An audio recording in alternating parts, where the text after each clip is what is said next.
So sometimes childhood dreams unexpectedly come true, especially when you live in Los Angeles. So as some of you may know, I do work at a movie theater out here in Los Angeles, California.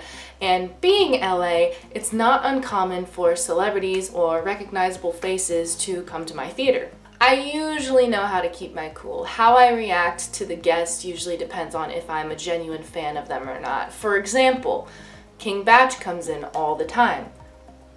I don't really have any feelings towards him. No hate towards him, I just don't watch his content. He's not somebody that I'm a fan of, but he's recognizable. I know his face when he walked through the door. Also recently, Logan Henderson, formerly of Big Time Rush, came in. I definitely had a little bit of a fangirl moment. After I finished his transaction, I told him that I saw him on tour twice and even paid for the VIP meet and greet, which he proceeded to stick his hand over the counter, introduce himself for whatever reason, shake my hand and ask if I've listened to any of his solo work recently, which I had to awkwardly say no to, but promised to do so later. And I have had some people from Agents of S.H.I.E.L.D. come in. BJ Britt and Henry Simmons have both been guests at the movie theater, and both times I made sure to note that I was a fan of Agents of S.H.I.E.L.D. and enjoyed their characters. But a couple days ago, my 25-year-old heart went aflutter when Scott Weinger came through the door. Now, when most people see his face, they automatically think, OMG, it's Steve from Full House. But I know him as Aladdin.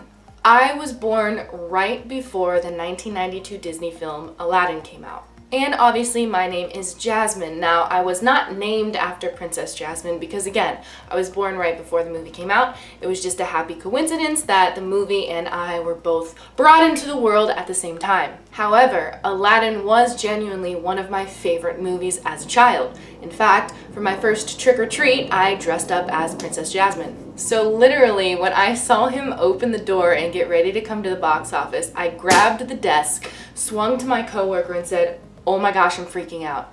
And that probably wasn't the best thing to say because then for a split second they panicked, not realizing what was happening. But when Scott came to the counter and they realized I was a fan, they were a little bit more at ease. He was extremely sweet, and I can't even comprehend how cool it was to have Aladdin speaking to me. And I think he thought it was a little bit cool too because, as I said, most people know him as Steve from Full House, which also a fan of Full House. I watched it when I was a kid, and I have watched all the seasons that are currently on Netflix of Fuller House. So when he came up to me, he was like, "How are you doing today?" And I was like, "Oh, I'm just a little bit freaking out. Hi, nice to meet you. My name is Jasmine." And I pointed to my name tag, and then he kind of laughed a little bit, and then he stuck his hand over the counter as well to introduce himself as Scott. He also asked if I was named after the movie or if I was born just around the same time. I also told him that I was super excited to tell my mom that I was meeting him that day. Our interaction was very brief, but it was very pleasant, and after he walked away, I had to go to the break room and kind of fangirl for a minute because, you never know who's gonna walk through the door when you're in Los Angeles. You never know who you're gonna run into on the street. It's crazy.